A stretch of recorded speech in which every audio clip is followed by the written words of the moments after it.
Shoshilinch xabar. O'zgidromet O'zbekiston fuqarolariga dekabr oyida kutilayotgan 1 oylik ob-havoni ma'lum qildi. Assalomu alaykum, hurmatli tomoshabinlar, tezkor yangiliklardan birinchilardan bo'lib xabardor bo'lishni istasangiz, videorolik ostiga like tugmachasini bosib qo'yishni unutmang. Like bosganlar video oxirida 15 ming so'm egasi bo'lasiz.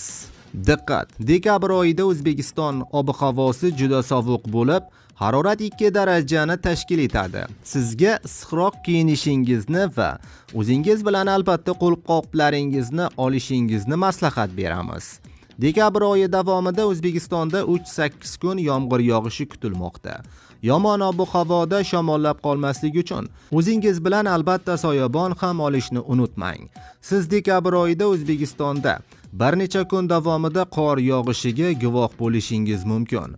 O'zbekistonda sayohatingiz davomida sovqotmaslik quroli ob-havo uchun mo'ljallangan etiklaringiz va issiq kiyimlaringizni olishingiz juda muhimdir.